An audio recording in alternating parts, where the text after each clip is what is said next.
اعوذ باللہ من الشیطان الرجیم، بسم اللہ الرحمن الرحیم۔ السلام علیکم ناظرین محترم، 92 نیوز چینل کے پروگرام صبح نور میں آپ کا میزبان غلام معین الدین نظامی اپنے ساتھیوں سمیت آپ کی خدمت میں حاضر ہے۔ حضرت ابو انیس محمد برکت علی رحمہ اللہ تعالیٰ کی تالیف اسماء النبی الکریم سے رحمت عالم صلی اللہ علیہ وآلہ وسلم کلم کا ایک اسم مبارک پڑھنے کی سعادت حاصل کرتے ہیں۔ سیدنا حریص صلی اللہ علیہ وآلہ وسلم، ہمارے سردار اہل ایمان کے خیر خواہ، درود و سلام بھیجے اللہ تعالیٰ آپ پر، آپ کی آل پاک پر، آپ کے صحابہ کرام رضوان اللہ تعالیٰ علیہم اجمعین پر۔ مشہور و معروف صحابی حضرت ابو سعید روایت فرماتے ہیں کہ امام الانبیاء صلی اللہ علیہ وآلہ وسلم نے ارشاد فرمایا، میرے اصحاب کو برا مت کہو، کیونکہ تم میں سے کوئی اگر احد پہاڑ کے برابر بھی سونا خیرات کرے تو وہ میرے صحابہ کے صدقہ کیے ہوئے ایک مد کے برابر بھی نہیں ہو سکتا۔ مد آپ سمجھ لیجئے وہ ایک آلہ ہے، ایک برتن ہے ماپنے کا، جس کو پنجابی میں ٹوپا کہتے ہیں۔ یہ حدیث متفق علیہ ہے۔ ناظرین مکرم، آج ہمارا موضوع رسول اللہ صلی اللہ علیہ وآلہ وسلم کے ایک بہت ہی پیارے اور محبوب ساتھی، آپ کے صحابی حضرت سیدنا عثمان بن مظعون رضی اللہ تعالیٰ عنہ، آپ کی زندگی، آپ کے حالات، خدمات، کارنامے، آپ کی اولاد، آپ کی اہلیہ اور رسول اللہ صلی اللہ علیہ وآلہ وسلم سے ان کی محبت اور رسول کریم صلی اللہ علیہ وآلہ وسلم کی آپ پر شفقت اور محبت، یہ موضوعات آج ذکر خیر ہم ان کا کریں گے۔ اللہ تعالیٰ نے حضرت علیہ السلام کو کثرت امت کی جو نعمت عطا فرمائی، اس کے ساتھ ہی ساتھ جان نثار صحابہ کی کثرت بھی عطا فرمائی۔ شمع رسالت کے پروانے صحابہ کرام، جن کا ذکر کرتے جائیں اور ان کے فضائل دیکھتے جائیں، ان کے واقعات دیکھتے جائیں تو ایمان افروزی ہوتی ہے۔ سمجھ میں نہیں آتا کہ یہ کیسے قدسی صفات لوگ تھے جو آسمانوں کی بلندیوں سے اتر کر زمین پر آ گئے تھے اور اپنے محبوب صلی اللہ علیہ وآلہ وسلم کے گرد زندگی بھر پروانہ وار نثار ہوتے رہے۔ حضرت عثمان بن مظعون رضی اللہ تعالیٰ عنہ کے بہت سارے فضائل ہیں، ایسے امتیازی اعزازات ہیں کہ ان میں سے ایک اعزاز بھی قابل فخر ہو سکتا ہے، اور یہاں تو اعزازات کی ایک لمبی قطار ہے۔ آپ رسول اللہ صلی اللہ علیہ وآلہ وسلم کے دودھ شریک بھائی ہیں، 2 ہجرتیں فرمائی ہیں، قبول اسلام کے بعد سختیاں برداشت کیں، 2 ہجرتیں کیں، غزوات میں شریک ہوئے، اصحاب صفہ میں شامل رہے۔ کیسے زاہد و عابد تھے کہ باوجود اس کے کہ ایک مقتدر قبیلے کے چشم و چراغ تھے، زہد و اتقاء کا یہ عالم تھا کہ آپ نے اصحاب صفہ میں شرکت اختیار فرمائی۔ حضرت امیر المؤمنین عمر فاروق رضی اللہ تعالیٰ عنہ کے گھر میں آپ کی ہمشیرہ تھی، چنانچہ ام المؤمنین حضرت حفصہ کے اور ان کے بھائیوں کے ماموں ہوئے۔ آپ کی جو اہلیہ محترمہ ہیں، ان کا اپنا مرتبہ اور مقام ہے۔ حضرت ام حکیم خولہ انصاری رضی اللہ تعالی عنہا، رسول کریم صلی اللہ علیہ وآلہ وسلم نے کئی مواقع پر ان کے مشوروں کو بہت ہی شفقت اور توجہ سے سنا اور انہیں یہ عزت عطا کی کہ ان کے مشوروں پر عمل کیا۔ خاص طور پر آپ کی ذاتی، خانگی اور نجی اور عائلی زندگی کے متعلق حضرت خولہ کے مشورے ہمیشہ یاد رکھے جائیں گے۔ حضرت خدیجہ الکبریٰ کے وصال کے بعد انہی نے تجویز کیا تھا کہ آپ کو حضرت سودا سے نکاح کر لینا چاہیے تاکہ گھر کا معاملہ اور بچوں کی تربیت بطریق احسن ہوتی رہے، اور بعد میں پھر حضرت ام المؤمنین عائشہ صدیقہ کے لیے بھی نکاح کی تجویز حضرت خولہ نے پیش کی تھی۔ آپ کے صاحبزادے اور بھائی بھی بدری بھی ہیں، مہاجر بھی ہیں، حضرت صائب جن کی وجہ سے ان کی کنیت حضرت ابو صائب بھی تھی۔ ہم ان کے فضائل اور کمالات پر بات چیت کرتے ہیں، میں بھی بیچ بیچ میں حصہ ڈالتا رہوں گا۔ بہت بڑے فضائل ہیں ان کے، اور ان پر بیان کرنے کے لیے جو اکرام آج ہمارے ساتھ تشریف فرما ہے، میں ان کا تعارف کرواتا چلوں۔ محترم ڈاکٹر شبیر احمد جامی صاحب، بہت نوازش آپ تشریف لائے۔ جناب علامہ محمد احمد برکاتی صاحب، خوش آمدید، بہت شکریہ آپ کا۔ جناب حافظ ساجد محمود الازہری صاحب، بہت شکریہ آپ کا، آپ کی تشریف آوری کا۔ جناب جامی صاحب، حضرت عثمان بن مظعون رضی اللہ تعالی عنہ کا خاندانی پس منظر، ابتدائی احوال، کیسے آپ نے قبول اسلام کیا، اور وہ جو شرف رضاعت ہے رسول اللہ صلی اللہ علیہ وآلہ وسلم کے ساتھ۔ بسم اللہ الرحمن الرحیم۔ یہ آپ نے بہت خوبصورت تمہید میں حضرت سیدنا عثمان بن مظعون رضی اللہ تعالیٰ عنہ کو خراج تحسین پیش فرمایا۔ یہ ہدایت اور قدرت کے باب میں صحابہ کرام کو جو چنیدگی اور شرف ملا، یہ قبلہ نظامی صاحب یہ کتنی بڑی سعادت کی بات ہے۔ بے شک حدیث مبارکہ ہے کہ حضور نبی اکرم صلی اللہ علیہ وسلم نے فرمایا کہ اللہ تعالیٰ نے میرے ساتھیوں کا انتخاب بھی بڑے سلیقے سے فرمایا۔ اللہ اکبر۔ اللہ تعالیٰ نے تمام ارواح و اجساد کی طرف دیکھا، جن ارواح و اجساد کی میرے ساتھ مطابقت تھی، مناسبت تھی، اور میرے علم و معرفت کو اٹھانے کا ان کا ایک ظرف تھا، ان کو میرے دسترخوان پر آ کر بٹھایا۔ سبحان اللہ۔ تاکہ یہاں سے آ کر علم کے، معرفت کے، ایمان کے اور ہدایت کو چن سکیں۔ اور اس حدیث میں کتنا گہرا رنگ ہے۔ خیر القرون کرنی، اللہ اکبر، ثم الذین یلونہم ثم الذین یلونہم ثم الذین یلونہم، کہ میرا زمانہ سب سے بہتر زمانہ ہے۔ اللہ اکبر، بے شک۔ اس کی وجہ یہ ہے کہ اللہ تعالیٰ کا ہادی اعظم خاتم المرسلین صلی اللہ علیہ وسلم کی ذات گرامی یہاں تشریف لا رہی ہے، تو آپ کے وجود مبارک سے جتنی بھی وابستہ فیوزات ہیں ان کو چننے والے گھر والے تو تھے ہی تھے، لیکن جو آپ کے یہ تلامذہ ہیں، آپ کے یہ صحبت یافتہ ہیں، آپ کے یہ فیض یافتہ ہیں، ان کا ایک اپنا رنگ ہے۔ اچھا، ان کے اعزاز میں دیکھیں قرآن مجید کتنی بڑی گواہی ناطق ہے۔ محمد رسول اللہ والذین معہ اشداء علی الکفار رحماء بینہم تراہم رکعا سجدا یبتغون فضلا من اللہ ورضوانا۔ سبحان اللہ۔ یعنی ان کی یہ دیکھیے خوبیاں، یہ کمالات ہیں۔ تو حضرت عثمان بن مظعون رضی اللہ تعالیٰ عنہ کا تذکرہ چل رہا ہے۔ آپ کی بہت ساری خوبیاں ہیں۔ ایک خوبی تو یہ تھی کہ اس وقت عرب کا ماحول جتنا اندھیرے میں تھا، جتنا ظلم تھا، اور جتنا گہرا ظلمت تھی، اس ماحول میں سلیم الفطرت بن کے رہنا۔ سبحان اللہ۔ یہ شخصیت کو اتنا بڑا کریڈٹ ملتا ہے، اور اس سے شخصیت کا ایک امتیاز نکھرتا ہے کہ یار وہ اذہان بھی جو اتنے واضح بت پرستی کے اثرات کے تحت کھڑے ہیں، اور وہ سارا ماحول جہاں خانہ کعبہ کی حرمت بھی پامال ہو گئی ہے، اس زمانے میں بھی ایسے لوگ موجود تھے جن کا باطن نجاست سے، الائش سے اور غیر سنجیدہ ہونے کی جگہ سے بالکل پاک صاف ہے۔ ویسے بہت حیرت ہوتی ہے جامی صاحب جب یہ پتہ چلتا ہے کہ حضرت عثمان رضی اللہ تعالیٰ عنہ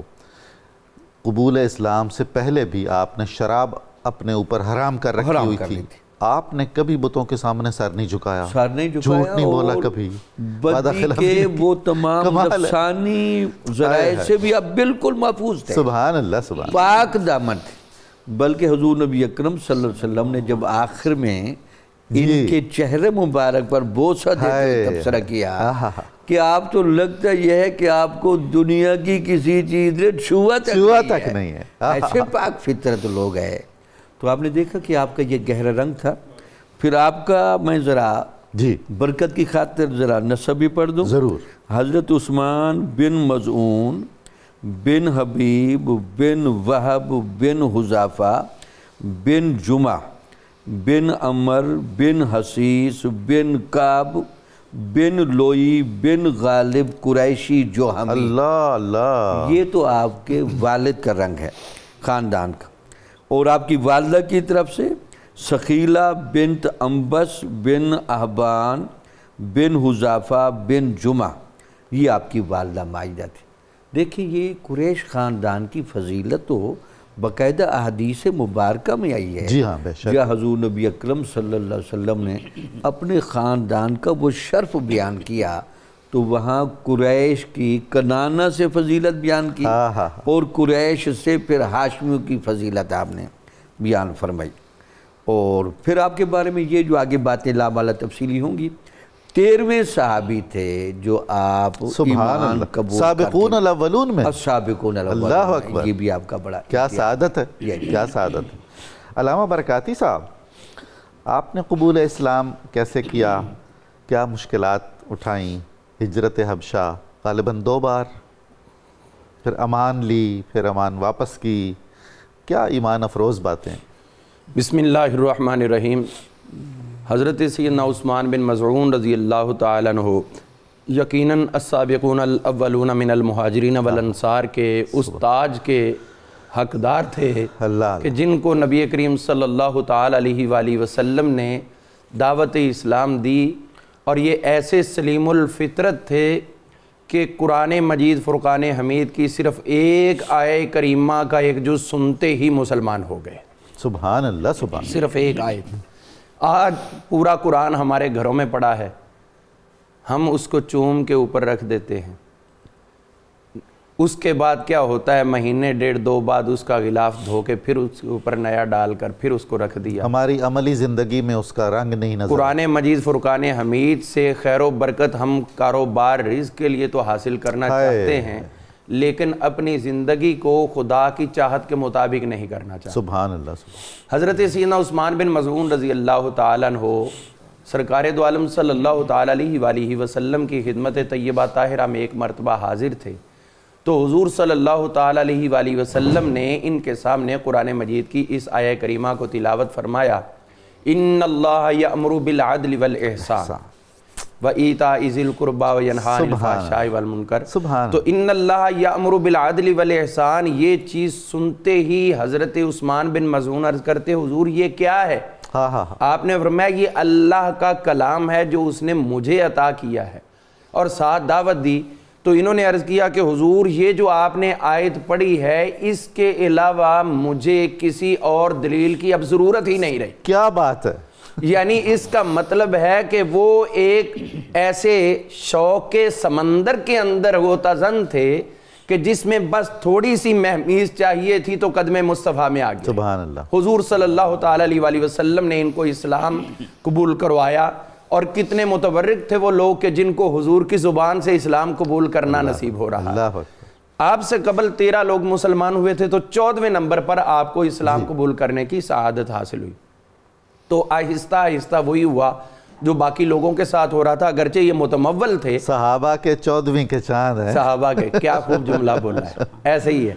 تو نبی کریم رؤوف الرحیم صلی اللہ تعالیٰ علیہ وآلہ وسلم کی مصاحبت کے اندر حاضر ہونے کی وجہ سے پھر زمانے کے ظلم و ستم برداشت کرنا پڑے، اور وہ برداشت کرتے کرتے پھر وہ ٹائم بھی آیا کہ جب آپ کو حبشہ کی طرف ہجرت کرنا پڑی، اور اولین وہ گروہ جو حبشہ کی طرف پہلی ہجرت کے لیے جا رہا ہے اس کی سربراہی حضرت سیدنا عثمان بن مظعون رضی اللہ اکبر. سبحان اللہ. تو حضرت عثمان بن مظعون رضی اللہ تعالیٰ جب وہاں پر گئے ہیں پہلے تاریخ اسلام کے پہلے قافلہ مہاجرین کے سالار آپ فرما رہے ہیں. سبحان اللہ. سبحان.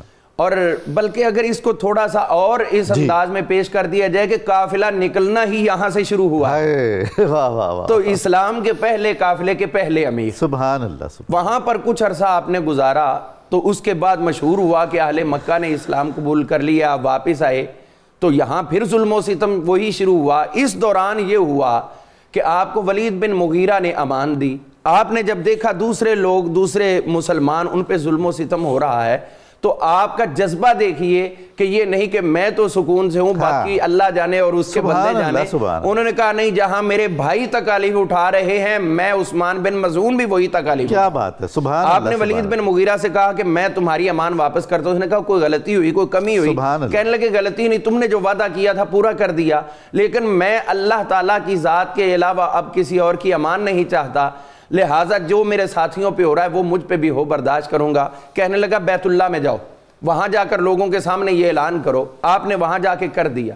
وہاں سے جب برکاتی صاحب یہ درست ہے، میں نے سنا ہے کہ وہاں بیت اللہ شریف میں حضرت عثمان نے ولید کی جو خوبیاں تھیں وہ بیان کی جی کہ یہ وعدے کا پکا ہے، قول کا پکا جی ہے، بالکل اس سے اسی کوئی طرح ہے۔ غلطی، کیسی کمال بات ہے۔ امام ابو نعیم نے حلیۃ الاولیاء کے اندر اچھا، دیگر محدثین نے بیان کیا ہے۔ سبحان اللہ۔ تو وہاں سے جب یہ واپس آئے نا تو لبید ایک شاعر تھا، جی اس نے یہ مجلس میں بیٹھا تھا، وہاں پر ایک جملہ بولا، اور وہ نبی کریم علیہ السلام کے اس دین کی اس کے پہلے جز کے اندر ایک پوری ترجمانی موجود تھی، اور حضور نے بھی اس جملے کو خود پسند فرمایا۔ سبحان اللہ۔ اس نے کہا الا کل شیء ما خلا اللہ باطل، خبردار ہو جاؤ کہ خدا کے سوا ہر چیز جو ہے وہ بیکار ہے، کسی اور چیز سے فائدہ نہیں ہو سکتا، ہر چیز باطل ہے۔ اب حضرت عثمان بن مظعون موجود تھے، کہنے لگے صدقتا، تو نے سچ کہا، بالکل ٹھیک کہا۔ اب اس نے اسی شعر کا دوسرا مصرع جب بولا تو کہنے لگا وَكُلُّ نَعِيمٍ لَا مُحَالَةَ زَائِلٌ، ہر نعمت جو ہے وہ ان قریب ضائع ہو جائے گی۔ آپ فرمانے لگے کذبتا، یہاں تو نے جھوٹ بولا ہے۔ اللہ اللہ، وہ کہنے لگا جھوٹ کی کون سی بات ہے، ہر چیز فنا ہوتی ہے، اس طرح ہر نعمت ضائع ہوتی۔ آپ کہنے لگے نہیں، یہ دنیا کی نعمتیں ضائع ہوتی ہیں، ایک جنت ہے جس میں اللہ جو نعمتیں دے گا وہ کبھی بھی ضائع نہیں۔ سبحان اللہ، سبحان۔ اب وہاں اسی بات پر کچھ تنازع ہو گیا، اس کے شاعر کے حواری جو تھے، جو واہ واہ کرنے والے ہوتے تھے، اچھا اس زمانے میں بھی یہ کہا یہ مسئلہ تھا۔ یہاں اتنا ہوا کہ ایک شخص وہاں سے اٹھا اور اس نے آپ کے چہرے پہ زور سے تھپڑ مارا، اور اتنا تھپڑ مارا کہ آپ کی آنکھوں سے آنسو بہ نکلے، اتنا زوردار خلاف توقع تھا، آپ کو سوچ بھی نہیں تھی اس طرح ہوگا۔ تو آپ نے وہ برداشت کیا اور جواب میں ہاتھ نہیں اٹھایا۔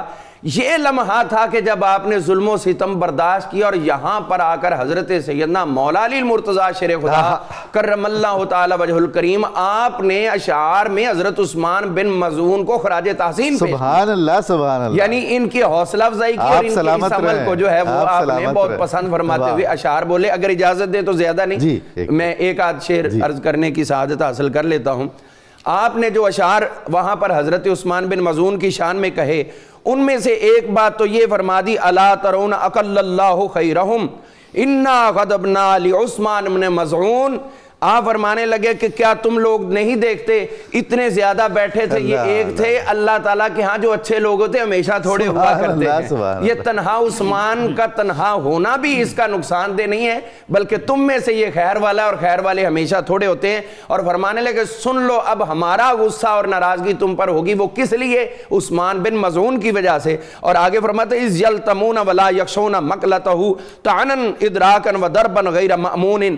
پھر آگے جو جملہ آپ نے بولا اس پہ کمال فرماتے ہوئے ارشاد فرماتے ہیں فَسَوْفَ يُجْزِيهِمْ إِن لَمْ يَمُتْ عَجَلًا، اگر جلدی موت نہ آئی تو وقت آئے گا اللہ تعالیٰ تمہیں تمہاری اس جسارت کی پوری سزا دے گا۔ سبحان اللہ، اس جسارت کی جو تم نے تھپڑ مارا ہے اس کا پورا بدلہ دے گا، کیلن بکیلن جزاء غیر مغبون۔ ایک تمہاری حرکت جو عثمان کے ساتھ تم نے کر دی برابر ملے گا، اس کا پورا اللہ تعالیٰ تمہیں بدلہ عطا کرے گا۔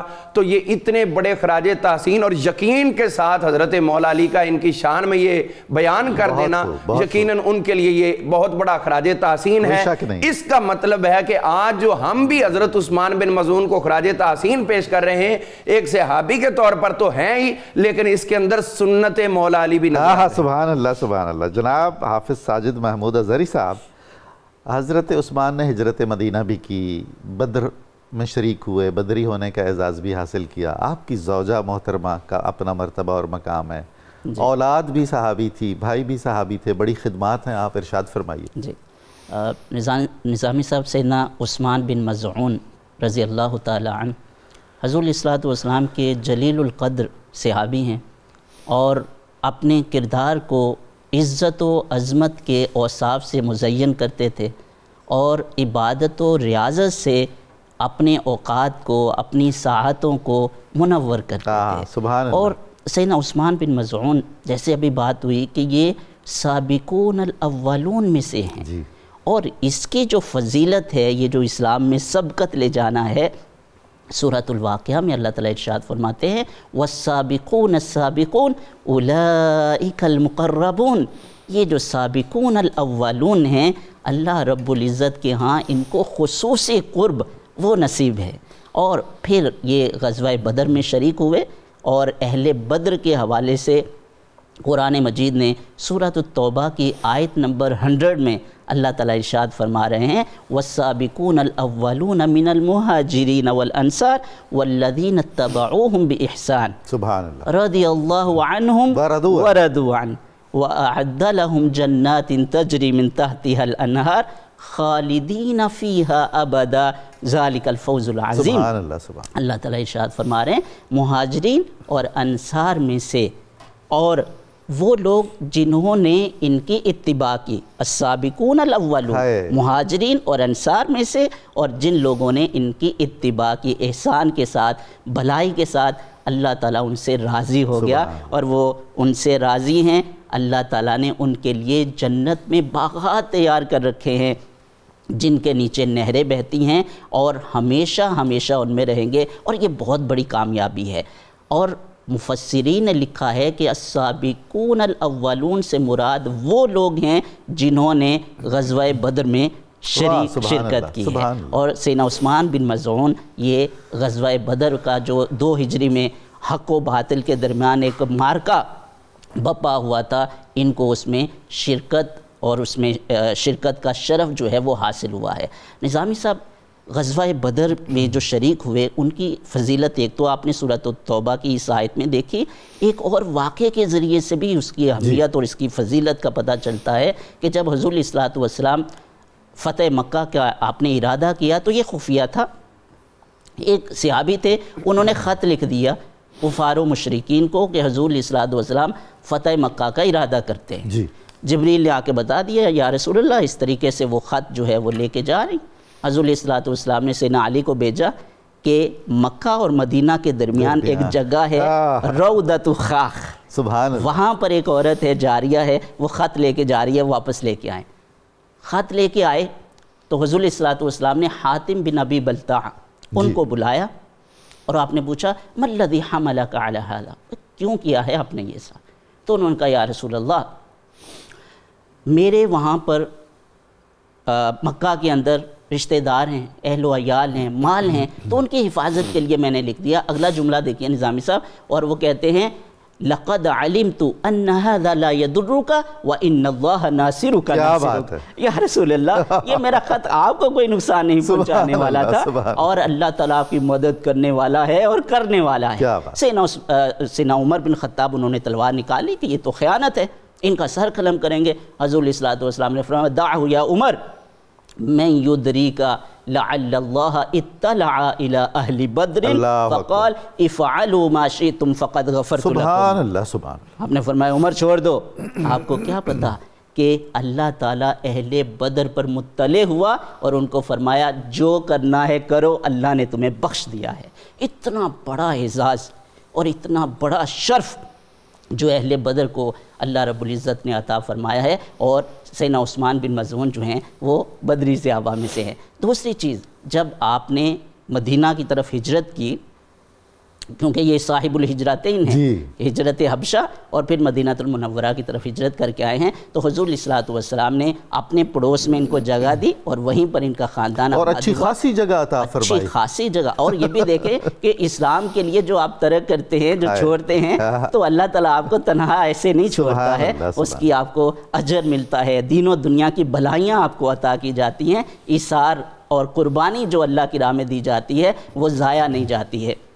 پھر اللہ کے رسول نے مواخات کا جو عقد باندھا مہاجرین و انصار کا، تو سیدنا عثمان بن مظعون کو جو حضور کے صحابی ہیں جلیل القدر سیدنا ابو الحیثم التہانی کا ان کو بھائی بنایا۔ اور یہ جو اخوت ہے، آخری چیز نظامی صاحب، اخوت اسلام کے اندر یہ ایک روحانی اور ایمانی قوت کا نام ہے جس کی بنیاد رحم و کرم، ایثار و قربانی، محبت و اخوت، یگانگت اور اس طرح کے جذبوں کے اوپر قائم ہے۔ اور آج کے دور میں بھی پاکستانی جیسے معاشرے میں خاص طور پر اخوت اور مواخات کے اس ماڈل پر عمل کرنے کی ضرورت ہے، کیونکہ ہمارا معاشرہ تعصبات کا شکار ہے، چاہے وہ علاقائی تعصب ہو، لسانی تعصب ہو، یا ہمارا جو قومی تعصب ہے، تو اس کو ختم کرنے کے لیے مواخات کے ماڈل پر عمل کیا جا سکتا ہے۔ بہت خوب، بہت خوب، اللہ تعالیٰ آپ کو جزائے خیر دے۔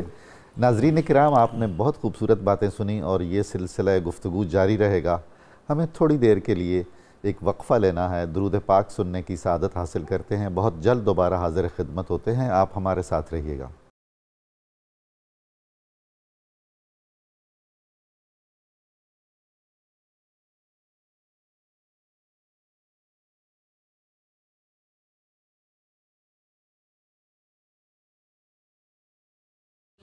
السلام علیکم ناظرین کرام، آپ کو صبح نور میں دوبارہ خوش آمدید کہتا ہوں۔ ہم جلیل القدر صحابی حضرت سیدنا عثمان بن مظعون رضی اللہ تعالیٰ عنہ کا ذکر خیر کر رہے ہیں۔ حضرت عثمان بہت خوبصورت شاعر بھی تھے، اور آپ نے ہجرت ابشہ پر بہت اچھی شاعری کی ہے، یعنی وہ تاریخ اسلام کے اوائل کے شعراء میں بہت نمایاں مقام رکھتا ہے آپ کا کلام۔ دوسری بات جو مجھے بہت اہم ہے وہ یہ عرض کرنی ہے کہ جو صحابہ شروع ہی سے زہد و اتقاء کی طرف مائل تھے اور بہت زیادہ ترک دنیا یا گوشہ گیری کی طرف میلان رکھتے تھے، یا دوسرے لفظوں میں فقر کی طرف مائل تھے، ان کا حضرت امیر المومنین علی کرم اللہ وجہہ سے گہرا تعلق تھا، بڑی محبت تھی۔ چنانچہ حضرت علی کرم اللہ وجہہ بھی حضرت عثمان سے بہت محبت فرماتے تھے، آپ نے شعر بھی کہے ان کے بارے میں، آپ کو اپنا بھائی کہتے تھے، جس طرح رسول اللہ صلی اللہ علیہ وآلہ وسلم بھی حضرت عثمان کو اپنا بھائی فرماتے تھے۔ اور حضرت امیر المومنین علی نے اپنے ایک لخت جگر کا اسم گرامی بھی عثمان، حضرت عثمان بن مظعون رضی اللہ تعالیٰ عنہ کے اسم گرامی پہ رکھا تھا۔ آئیے جامی صاحب کو زحمت دیتے ہیں کہ آپ کا جو وصال کا واقعہ ہے اور اس میں رسول اللہ صلی اللہ علیہ وآلہ وسلم کی جو کیفیت ہے، آپ نے جس طرح محبت کا اظہار فرمایا اور جیسے پتھر نشانی کے طور پہ رکھا بقیع الغرقد میں، وہ ذرا ارشاد کیجئے۔ بسم اللہ الرحمن الرحیم۔ اسلام کے نظام رحمت کے اندر کچھ ایسے قرائن بھی ملتے ہیں کہ جس کے اندر اللہ تعالیٰ بھی خود فرماتا ہے کہ میں شاکر ہوں، اور سب نے شاکر کا معنی یا شکور کا معنی لکھا ہے قدردان۔ سبحان اللہ۔ یعنی یہ جو اعمال صالحہ کے حامل لوگ ہوتے ہیں اور ایمان کامل کے حامل لوگ ہوتے ہیں، اللہ تعالیٰ ان کی باقاعدہ حوصلہ افزائی فرماتا ہے۔ یہاں قبلہ نظامی سے ایک واقعہ متعلقہ ملتا ہے۔ ضرور۔ ایک صحابی رسول حضور نبی اکرم صلی اللہ علیہ وسلم کی صحبت میں آ کر بیٹھنے لگے تو پیچھے، تو آپ نے اشارہ کیا ان کو آگے بھیجیں، آگے آگے، سبحان اللہ، پھر آگے ہیں، اللہ اکبر، سامنے لا کر سب کے سامنے ان کے پیشانی پر بوسہ دیا۔ سبحان اللہ، سبحان۔ حضرت عبداللہ بن عمر رضی اللہ تعالیٰ عنہما کہتے ہیں کہ میں ان کے پاس گیا اور معمولات کے بعد میں نے حضور کو آ کر عرض کی، اے اللہ کے نبی، ان کے ماتھے پر بوسہ دینے کی وجہ مجھے نہیں سمجھ آئی۔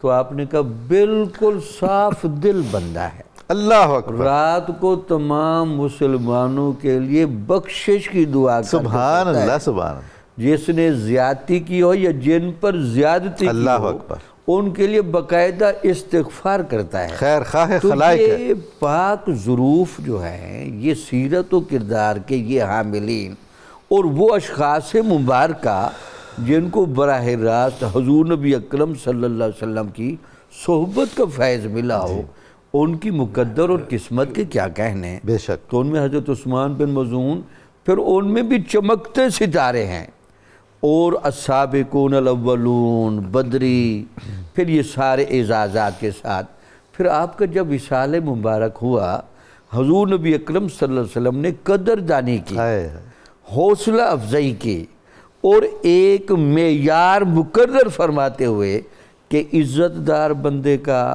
متقی بندے کا، صالح بندے کا، چنیدہ بندے کا معاملات کے باب میں بھی ایک امتیاز ملحوظ رہنا چاہیے۔ سبحان اللہ۔ حضرت عائشہ صدیقہ رضی اللہ تعالیٰ عنہ کہتی ہیں کہ یہ مشہور بات تھی کہ جب آپ کا وصال ہوا، حضور نبی اکرم صلی اللہ علیہ وسلم، ایک روایت کے مطابق تو حضور نبی اکرم صلی اللہ علیہ وسلم 3 مرتبہ جھکے، بے شک، اور تینوں مرتبہ ان کے چہرے کو بوسہ دیا، اپنے لبوں کا وہ لمس دیا تاکہ جب فرشتے دیکھنے آئیں تو ان کو پتہ چلے کہ حضور نبی اکرم صلی اللہ علیہ وسلم کا بوسہ دیا ہوا صحابی آ رہا ہے۔ جامی صاحب، سارے جہان ایک طرف اور لمس لب مصطفیٰ ایک طرف۔ کیا بات، کیا بات، وہ اعزاز دیا۔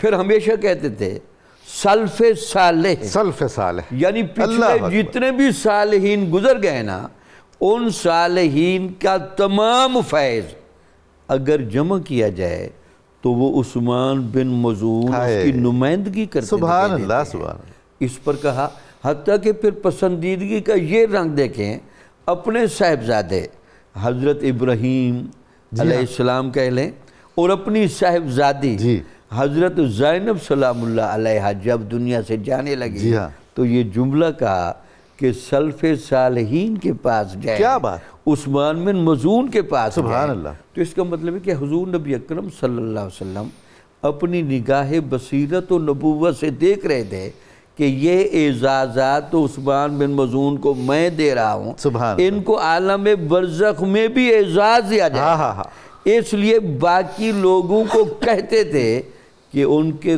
قرب ان کو دفنایا جائے۔ جامی صاحب آپ نے بہت ہی خوبصورت بات کی ہے، اس کا مطلب یہ ہے کہ قبر پر نشان رکھنا تو رسول اللہ سے ثابت ہو گیا، بالکل ٹھیک ہے، اور کاش وہ پتھر آج بھی رکھا جاتا، بالکل نہ جانے کس نے جسارت کی اس کو ہٹانے کی۔ حتیٰ کہ ہمارے علماء نے پھر آپ کے اوپر باقاعدہ عام پتھر نہیں جی اٹھایا، کسی سے نہیں جاتا تھا، خود رسول اللہ نے حضور اٹھایا۔ نبی اکرم صلی اللہ علیہ وسلم نے اپنے آستین مبارک چڑھا کر اعزازات اور سخاوت کی نوعیت دیکھیں، اور فرمایا یہ نشانی ہے، پتھر لا کر رکھا اور یہ بتا کر گئے کہ اگر صالحین امت میں سے کوئی چلا جائے تو اس کی قبر کے نشان کو باقی رکھنے کی کوشش کرنا۔ سبحان اللہ۔ اور دوسری سنت یہ ہو گئی کہ صالحین کے مزار کے قریب تدفین بھی ثابت ہو گئی، تدفین بھی ثابت ہوگی، اور ساتھ اسی وجہ سے ہمارے علماء نے جو مزارات بنائے جاتے ہیں، پکی قبریں بنائی جاتی ہیں، وہ صرف حفاظت اور عزت اس بزرگ کی وجہ سے یہ سارا کیا جاتا ہے۔ وہ اس حدیث مبارکہ سے یہ باتیں ثابت کرتے ہیں ہمارے علماء۔ جامی صاحب آپ نے بہت خوبصورت بات کی۔ میرے ایک ترکی کے دوست نے بہت پہلے کی مجھے ایک تصویر بھیجی، حضرت عثمان بن مظعون کی قبر مبارک پر اچھا لکڑی کی ایک زری ہے، اللہ جالی دار، اور اس کا دروازہ قبلے کی طرف کھلتا ہے۔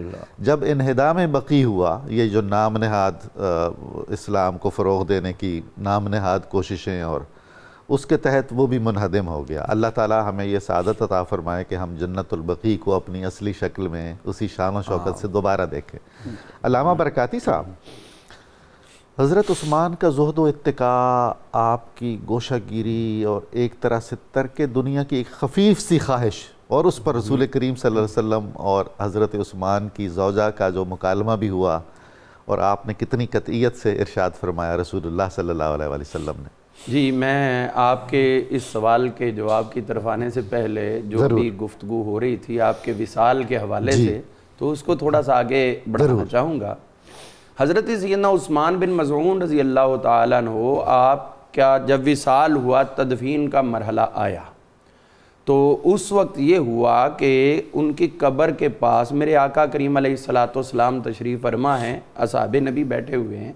جب تدفین ہو گئی تو آپ کی زوجہ محترمہ نے وہاں اپنی زبان سے آپ کو مبارکباد پیش کی اور کہنے لگی، ہنیئا لک یا ابا الصائب بالجنہ۔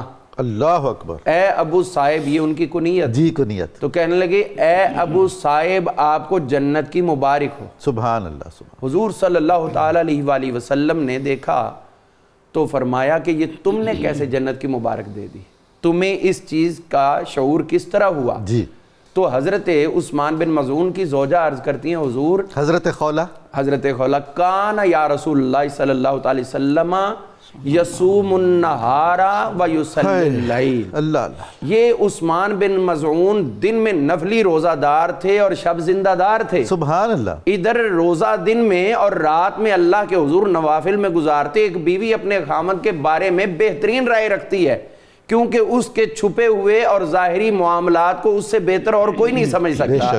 اور میں ایک زوجہ ہونے کے ناطے سے اس نتیجے پہ پہنچی ہوں کہ اللہ کو یہ دونوں ہی چیزیں پسند ہیں، اور یہ میرے خامد کے اندر بہت زیادہ موجود تھیں، اسی لیے میں نے جنتی ہونے کی بشارت دے دی۔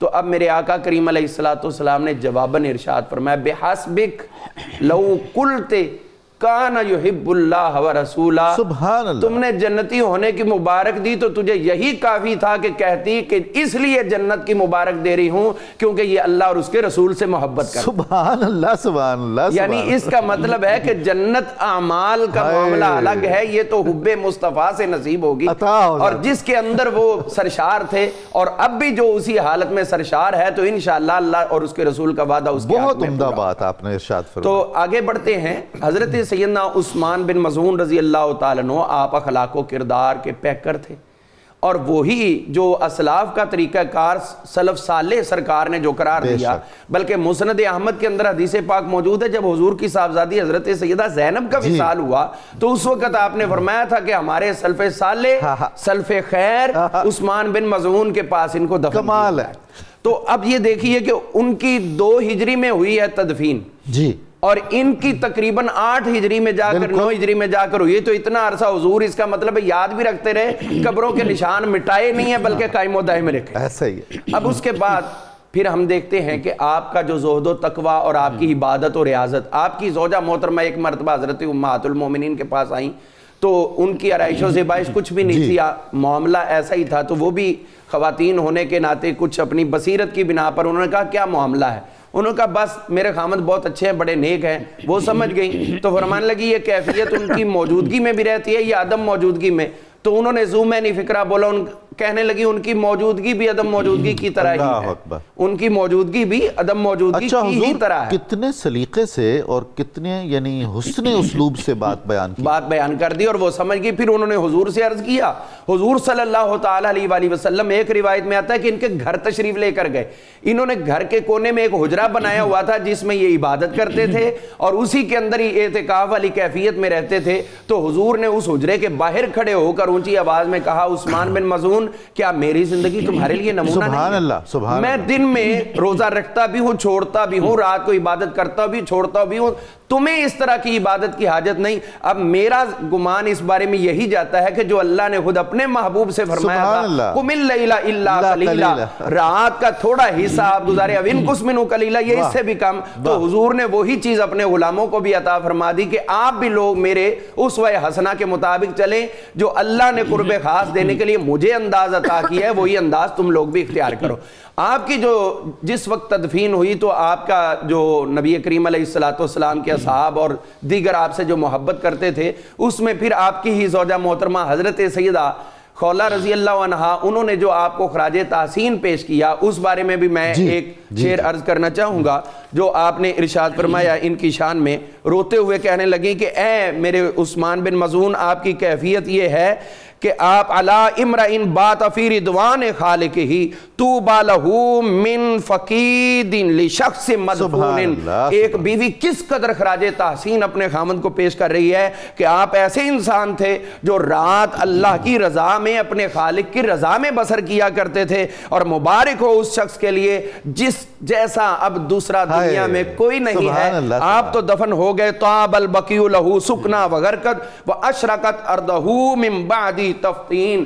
آپ کہنے لگیں کہ مبارکباد ہے اس بقیع غرقت کے، اس جو سکنا والے یعنی مکین ہیں، جو بقیع کے اندر آرام کرنے والے ہیں، کہ اس عرض مقدس کو ان کی تدفین اور ان کی آزمائش کے بعد بھی کتنی چمک دمک حاصل ہو رہی ہے۔ ابھی تو ابتدا تھی نا، تو اس کا مطلب ہے کہ ادھر آپ کے السابقون الاولون من المہاجرین والانصار میں بھی اولین رہے، اور ادھر جب بات آئی ہے تدفین کی تو پھر تدفین میں بھی آپ اولین ہوئے۔ اور آخری جملہ عرض کرنا چاہوں گا، آپ فرماتی ہیں وَأَوْرَسَ الْقَلْبِ حُزْنًا لَا انْقِطَاعَ لَهُ، اب تو دل وارث ہو گیا آپ کے غم میں رہنے کا، اب میں ہوں اور میرا غم زدہ دل ہے، اب یہ غم ختم نہیں ہوگا۔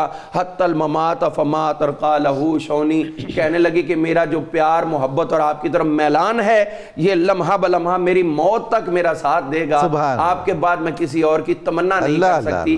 ایک خامد اچھا ہو تو بیوی بعد میں پھر اس طرح تنہائی میں بھی زندگی گزارنا اپنے خامد کے ہجر میں فخر سمجھتی ہے۔ اور قبلہ اس میں ایک چیز تو ہمارے سامنے ضرور آ رہی ہے کہ نبی کریم صلی اللہ تعالیٰ علیہ وآلہ وسلم وسلم جو روئے، بلکہ ایک روایت میں کہ آپ نے حضرت عثمان بن مظعون کے سر کے نیچے یوں ہاتھ رکھا، اٹھایا، پھر نیچے رکھا، پھر اٹھایا، پھر نیچے رکھا، تو پھر دیکھا کہ آپ کے آنسو ان کے رخسار پر گر رہے تھے۔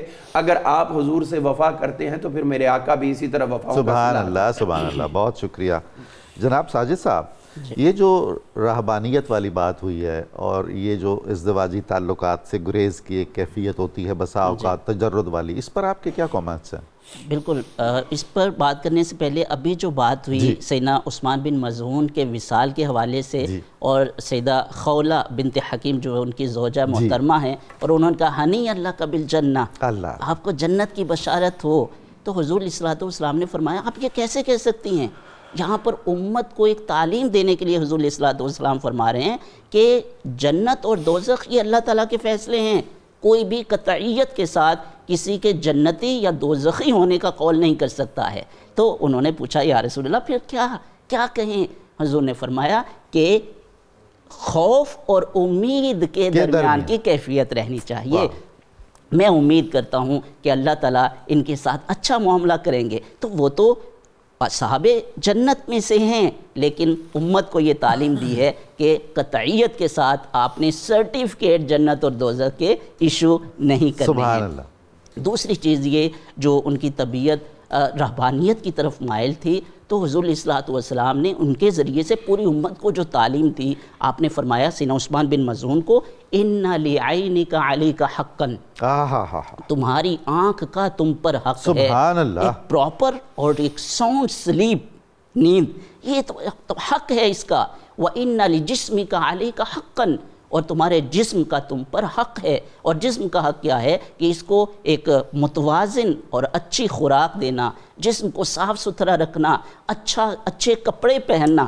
اور آپ یہ اچھے کپڑوں کے حوالے سے میں وہ حدیث ضرور بیان کرنا چاہوں گا کہ حضور علیہ الصلوۃ والسلام کسی کے اچھے کپڑے دیکھتے خوبصورت تو اس پر خوشی کا اظہار فرماتے۔ مسجد نبوی میں تشریف فرما ہے، بشرطے کہ اس میں نمود و نمائش اور اسراف نہ ہوتا۔ وہ تو بالکل نہیں ہوگی، وہ تو نہیں ہوگی، وہ تو اللہ کے رسول نے اس کی مذمت فرمائی ہے۔ تو ایک صحابی تشریف لائے مسجد نبوی میں، اچھے کپڑے پہنے ہوئے ہیں، حضور علیہ الصلوۃ والسلام نے اتنی خوشی کا اظہار فرمایا، آپ نے فرمایا اغسیل ام جدید، یہ دھلے ہوئے پہنے ہوئے ہیں یا نئے ہیں؟ حضور نے انہوں نے عرض کی بل غسیل یا رسول اللہ، یا رسول اللہ نئے نہیں ہیں، دھلے ہوئے ہیں۔ حضور نے فرمایا البس جدیدا وعیش سعیدا، نئے کپڑے پہنو اور خوشیوں اور مسرتوں بھری زندگی گزارو۔ کتنی دعائیں ہیں اس جملے میں، سبحان اللہ۔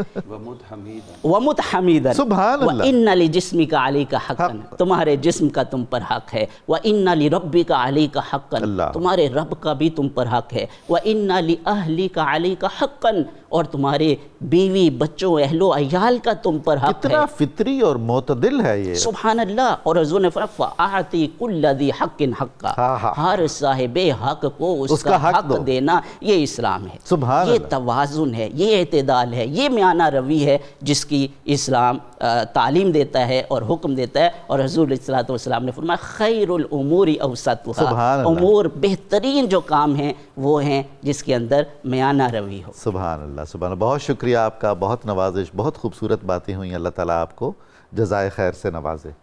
ناظرین کرام، کتاب الشفا سے ایک وظیفہ پیش خدمت ہے، یہ آنکھوں کی حفاظت کا عمل ہے۔ ہر فرض نماز کے بعد 11 بار اللہ تعالیٰ کا اسم گرامی یا نورو پڑھ کر ہاتھوں پر دم کر کے آنکھوں پر پھیر لینے سے آنکھیں ہر قسم کی تکلیف سے محفوظ رہتی ہیں۔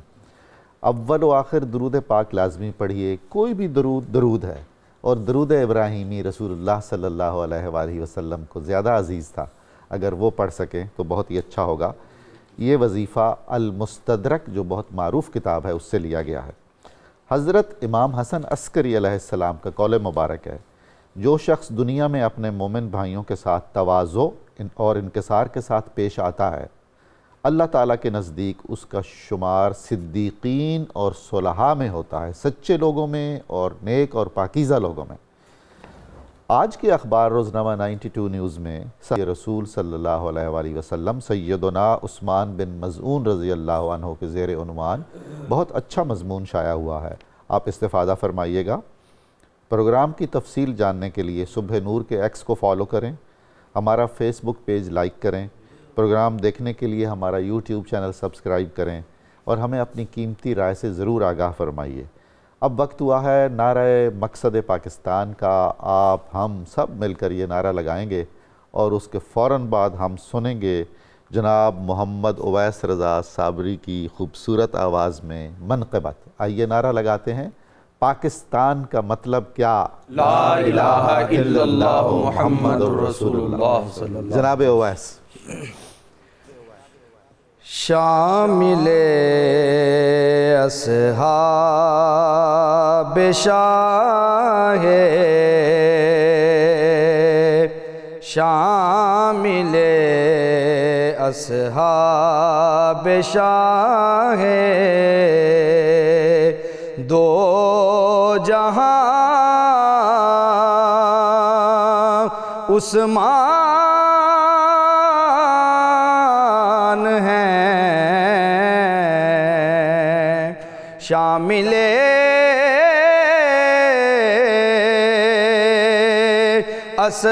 اصحاب شاہ، دو جہاں عثمان ہیں، ناصر دین خدا عظمت نشان عثمان ہیں، سابقون الاولون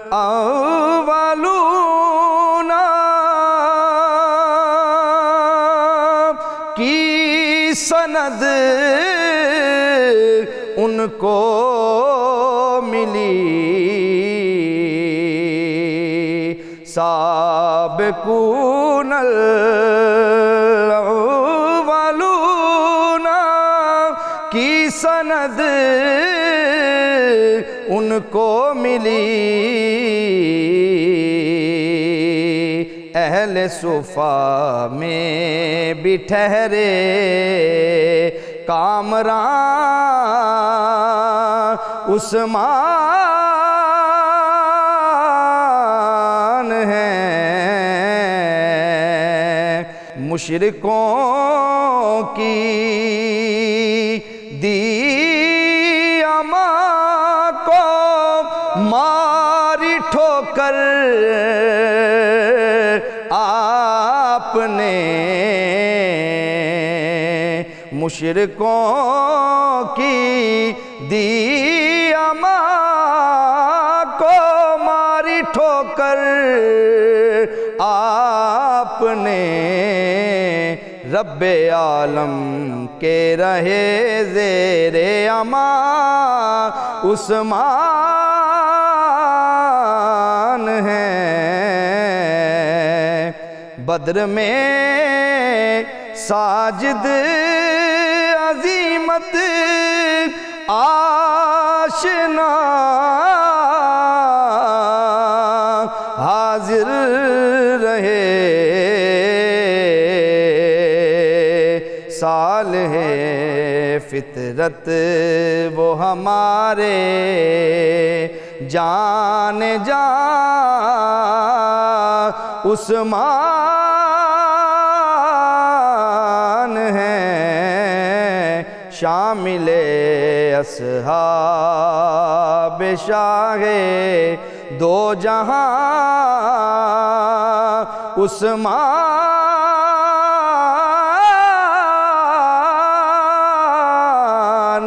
ہیں۔